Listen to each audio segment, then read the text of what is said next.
You know, when you travel, sometimes it's the really unexpected things that grab you. Take Switzerland. Mm-hmm.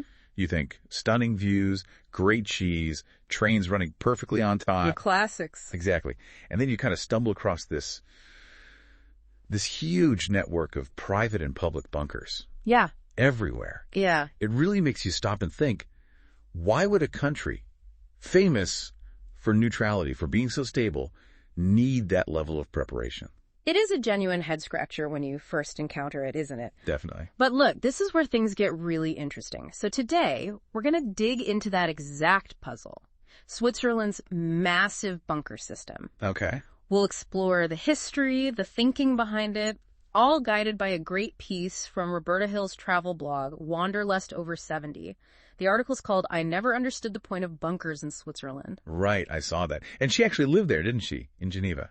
Yeah, for about 5 years, she says, between 2005 and 2010. Okay. And her description of Geneva then. It's all safety, order, spotless streets, everything working like a dream. Sounds about right for Geneva. Totally.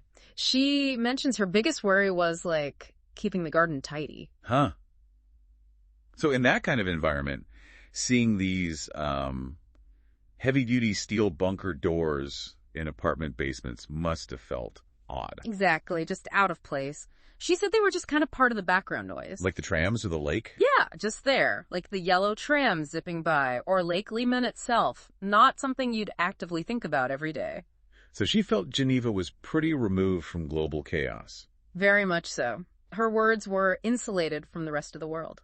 There's this sense, she notes, of almost unshakable stability. A bit smug, maybe? Maybe a little, yeah. A feeling that, big disasters just wouldn't touch them there. So these bunkers, they just seem like leftovers. Relics from another time. Pretty much. Relics that didn't quite fit her peaceful, orderly life. Which leads to her thought that maybe Switzerland is sort of stuck in the past, using the bunkers as Exhibit A. That's the angle she takes initially, yeah. And she backs it up with some interesting points. Like the UN thing. Right. Switzerland didn't join the UN until 2002. 2002. Even though the UN's European HQ has been in Geneva since, 1946? Exactly. Quite the delay. And then there's women's voting rights at the federal level. Oh, yeah, that was surprisingly late, too, 1971. 1971. And one canton, Appenzell Innerrhoden, held out until 1990. It actually took a Supreme Court ruling. Wow, okay, so you can see her point about a certain traditionalism. Yeah. A cautious pace. Definitely suggests a very deliberate approach to change, a strong respect for doing things their own way, maybe. And the bunker system, started officially in '63, fits that mold. Perfectly, according to her. She calls it quirky and over-engineered, but very Swiss. I like that description. Quirky but Swiss. It captures it well, doesn't it? That unique mix of, intense practicality and a very distinct national approach. So, okay, you've got this law, potentially bunkers everywhere. How does that even work? How is it enforced?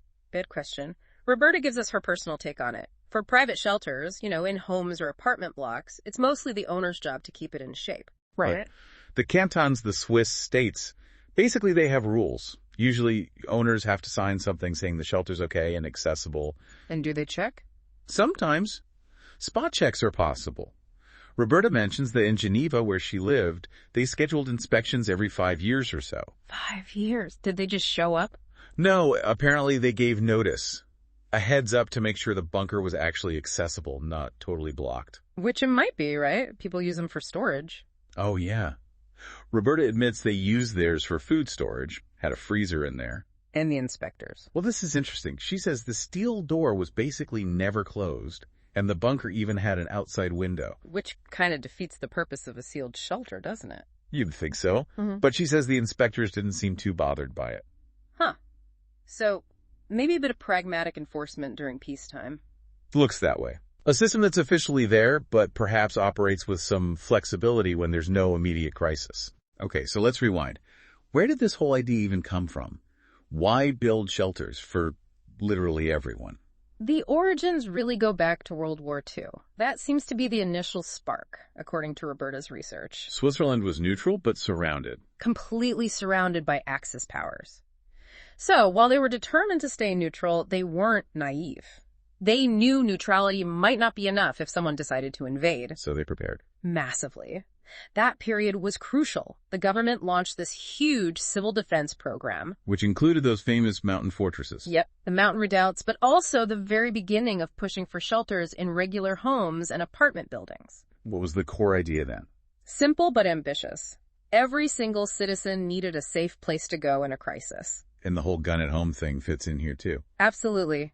Allowing Swiss men to keep their service rifles after military service, it underlines that whole mindset of total national preparedness, every citizen ready. Then came the Cold War. Right. And that shifted the threat landscape completely. Now, it wasn't just invasion, it was nuclear annihilation. Much scarier prospect. Definitely.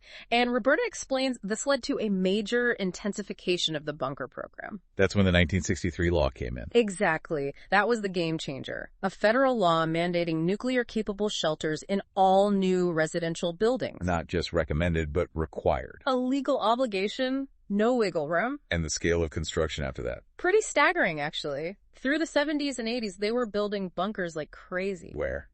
Just under houses. Under houses, apartment blocks, schools, hospitals, even under the Parliament building in Bern. Wow. So they really went all in. They absolutely did. Roberta notes that by the 1980s, they'd done it. They had enough shelter space for the entire population. It was over 8 million people then. Over 8 million, yeah. And these weren't all basic cellars either. No. They ranged from huge public command centers with complex air filtration, power, water, down to simpler private shelters in basements. Did people know what to do? Well, the government tried to make sure. They distributed these official booklets to households. It was in them. Emergency procedures, checklists, how to use the supplies, and instructions for the rather basic chemical toilets provided for the shelters. Glamorous. Not exactly luxury living, no, but functional. Okay, so fast forward. The Cold War ends. Berlin Wall comes down. What happens to the bunkers then?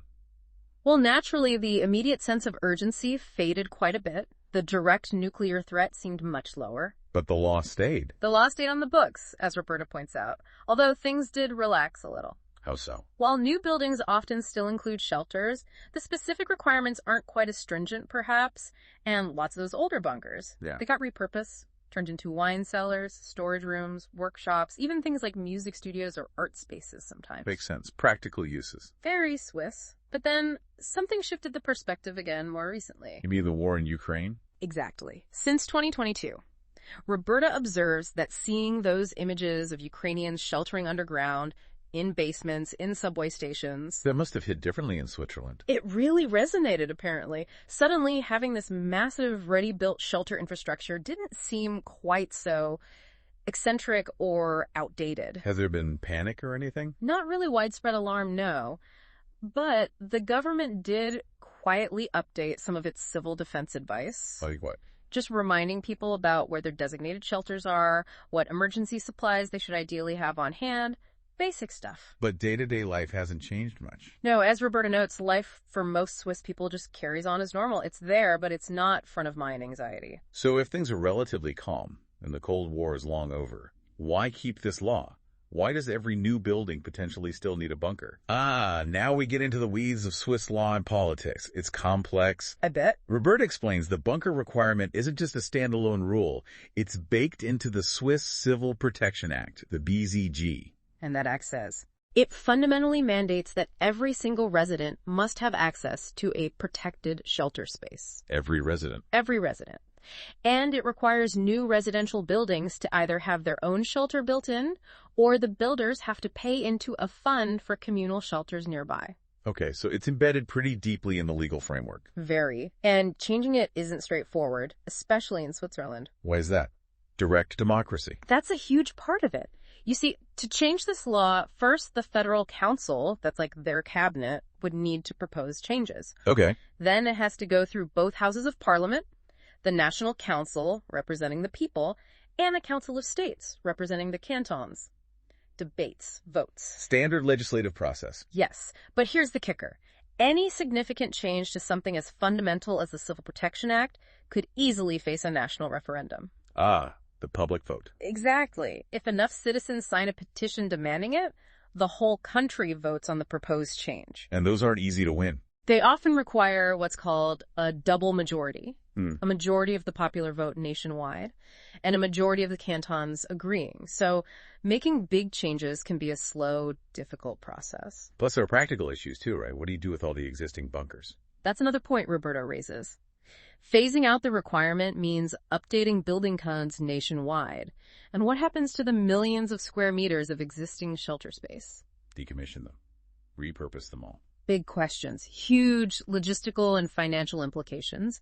And remember, the cantons. They have their own powers. Right. Even if the federal law changed, some cantons might decide to keep their own stricter rules anyway. They have significant autonomy. So getting rid of the bunker law would be a major undertaking. A very major undertaking. Roberta concludes it would need serious political momentum, lots of debate, and almost certainly a thumbs up from the Swiss public via referendum. And right now, there's no real push for that. Doesn't seem like it, especially with global uncertainty kind of creeping back up and building costs already being so high.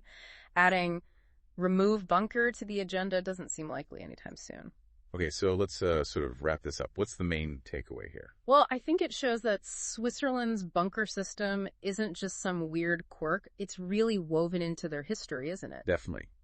Born from real threats, World War II, the Cold War. A deep-seated commitment to being ready, basically. And even though Roberta was initially baffled and things are peaceful now, that legal requirement persists. Because of their laws, their political system, and maybe just this underlying culture of managing risk. Exactly. It's a reflection of how Switzerland operates and maybe how it sees its place in the world.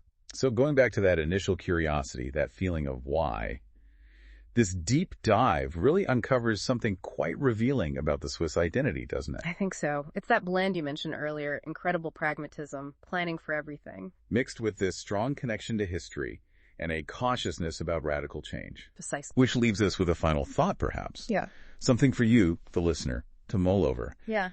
In today's world, with all its uncertainties, geopolitics, climate change, you name it, does Switzerland's approach, this long-term dedication to civil defense, even if it seems extreme or quirky sometimes, does it actually offer any lessons for the rest of us? Lessons about national preparedness, societal resilience. Yeah. Even when time seems stable, it makes you think about that balance, doesn't it? Between living fully in the present and being prudently prepared for whatever the future might throw at you. It's a fascinating question.